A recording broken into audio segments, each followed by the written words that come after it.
Baik, Assalamualaikum warahmatullahi wabarakatuh. Sebelumnya, izin perkenalkan diri, nama saya Intan Syamsina dengan NIM 251151063 dengan Prodi Teknik Industri dan Home Base Malambe, Sekolah Tinggi Teknik Wastu Kencana. Materi yang saya sampaikan dengan tema ikatan struktur dan ikatan atom. Dari sekian banyak teori yang akan dijabarkan, materi yang akan saya sampaikan kali ini adalah mengenai perkembangan sistem periodik. Adapun sejarah perkembangan sistem periodik unsur. Unsur-unsur yang sudah ditemukan disusun dan dikelompokkan dengan baik. Pada tahun 1829, Johann de Brenner menyusun unsur berdasarkan massa atomnya. De Brenner membuat kelompok unsur yang terdiri atas 3 unsur. Susunan ini seringkali dikenal dengan triade de Brenner. Massa unsur di tengah-tengah merupakan hasil rata-rata penjumlahan kedua massa unsur di sebelah kiri dan sebelah kanannya. Setiap kelompok 3 unsur ini memiliki kemiripan sifat.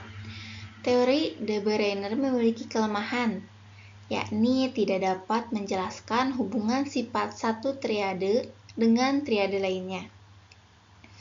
Pada tahun 1865, John Newlands menemukan bahwa unsur yang disusun berdasarkan kenaikan massa atomnya akan memiliki kemiripan sifat setelah atom ke-8. Jadi, unsur ke-1 sifatnya mirip dengan unsur ke-8, unsur kedua mirip dengan unsur ke-9, dan begitu pun seterusnya. Pola ini seringkali dikenal dengan teori oktav. Kesalahan sistem periodik bentuk pendek diperbaiki oleh Moseley. Setelah saya jabarkan mengenai sejarah perkembangan sistem periodik unsur, kita ke slide selanjutnya ya. Pembahasan hari ini adalah mengenai pengertian unsur, ciri-ciri unsur, jenis-jenis unsur, tabel periodik unsur, dan sifat periodik unsur. Pengertian unsur. Unsur adalah zat kimia murni yang terdiri dari satu jenis atom saja dan tidak dapat diuraikan menjadi zat yang lebih sederhana dengan reaksi kimia biasa. Unsur adalah bahan dasar penyusun semua materi di alam semesta, dan setiap unsur memiliki sifat-sifat unik yang membedakannya dari unsur-unsur lain. Adapun ciri-ciri unsur, yang pertama satu jenis atom, yang kedua tidak dapat diuraikan, dan yang terakhir sifat fisik dan kimianya yang memiliki ciri khas. Adapun jenis-jenis unsur, yang pertama adalah logam. Logam ini menempati sebagian besar tabel periodik, terletak di sisi kiri dan tengah. Sifat fisik khasnya yaitu berwujud padat pada suhu kamar, kecuali raksa. Yang kedua memiliki permukaan yang mengkilap, kilapnya logam. Yang ketiga, konduktor listrik dan panas yang baik. Dan yang terakhir, dapat ditempa dan dapat ditarik menjadi kawat. Umumnya memiliki massa jenis dan titik leleh yang sangat tinggi. Adapun sifat kimia pada logam yaitu cenderung melepaskan elektron saat bereaksi atau sering disebut dengan teroksidasi untuk membentuk ion bermuatan positif atau yang disebut kation. Oksidanya bersifat basa, contohnya adalah natrium, kalium, besi, emas, dan tembaga. Yang kedua ada non-logam atau non-metal. Non-logam di sini terletak di sisi kanan atas tabel periodik termasuk hidrogen. Sifat fisiknya yaitu berwujud padat, cair atau gas pada suhu kamar. Contohnya padat seperti karbon, cair seperti bromin, gas seperti oksigen. Sifatnya yang kedua yaitu tidak mengkilap atau kusam. Yang ketiga ada isolator atau konduktor listrik dan panas yang buruk. Kepadatannya juga cenderung rapuh dan tidak dapat ditempa. Umumnya memiliki jenis dan titik leleh yang lebih rendah dibandingkan dengan logam. Adapun sifat kimianya yang khas. Yang pertama adalah cenderung menarik atau menerima elektron saat bereaksi atau tereduksi untuk membentuk ion bermuatan negatif atau anion.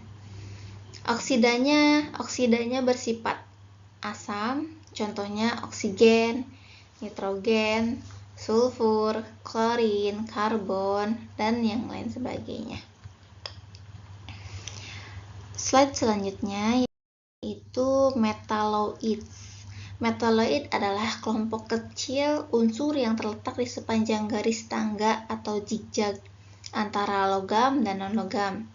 Sifatnya memiliki sifat antara logam dan non-logam, dan sifatnya seringkali mirip dengan logam, mengkilap, tetapi secara kimia cenderung bereaksi seperti non-logam.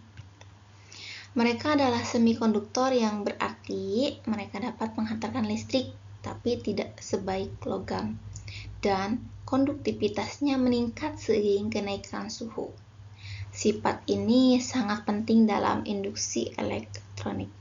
Adapun sifat kimia khasnya yaitu oksidanya bersifat amfoter atau dapat bereaksi sebagai asam maupun basa. Contohnya adalah boron, silikon, germanium, arsen, antimon, dan tellurium. Baik, kita ke slide selanjutnya. Adapun tabel periodik unsur. Bagaimana sih cara penyusunan pada tabel periodik unsur? Unsur-unsur dikelompokkan dan diatur dalam tabel periodik berdasarkan nomor atom, jumlah proton dan dalam inti atom ya, dan konfigurasi elektronnya. Tabel periodik memudahkan untuk melihat hubungan antara sifat-sifat unsur dan memberikan informasi penting tentang unsur tersebut, seperti simbol kimia dan massa atom relatif. Dapat kita lihat di tabel ini yang berwarna oranye termasuk ke dalam logam alkali, yang kuning ini termasuk ke dalam logam alkali tanah, pink logam transisi, dan peach termasuk ke dalam lantanida, ungu termasuk ke aktinida, hijau muda masuk ke metalloid, dan hijau tua non-logam lainnya. Sedangkan yang berwarna biru ini termasuk ke dalam gas mulia.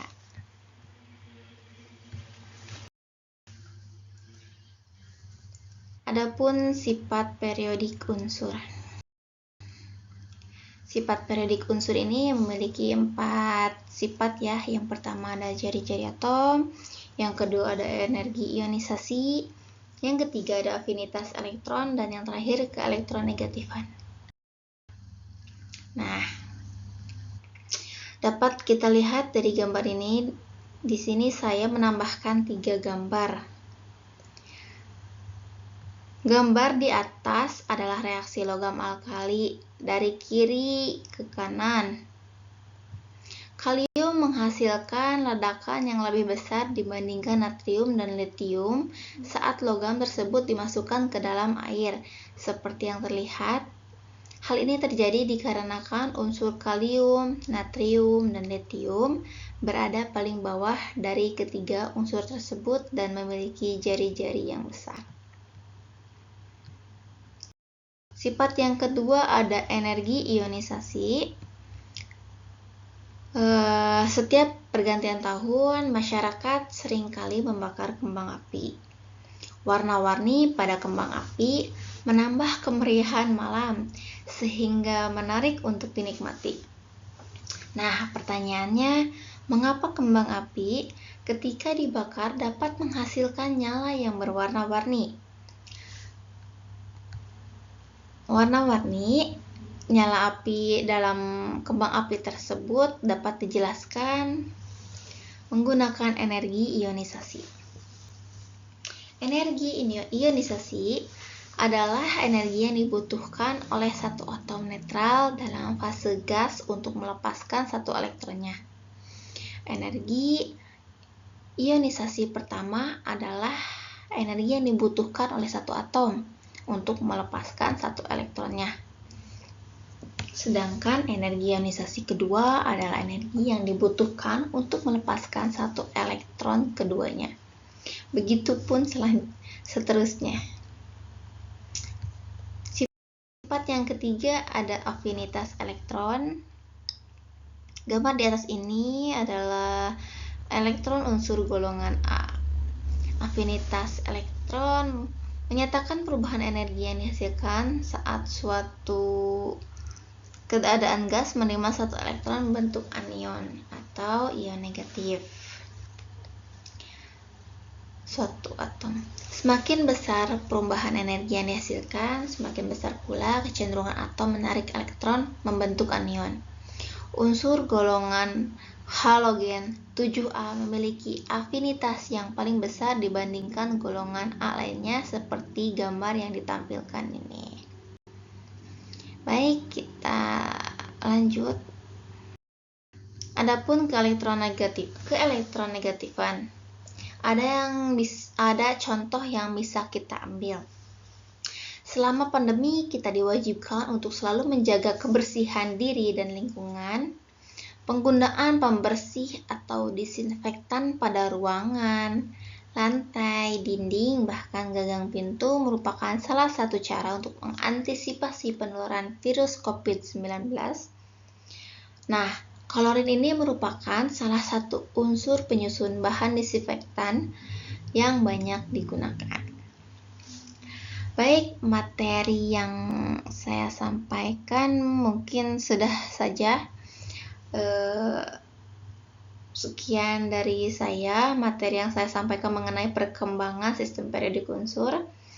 Maaf bila ada kesalahan kata, dan karena saya masih belajar dan banyak kurangnya, saya ucapkan terima kasih. Wassalamualaikum warahmatullahi wabarakatuh.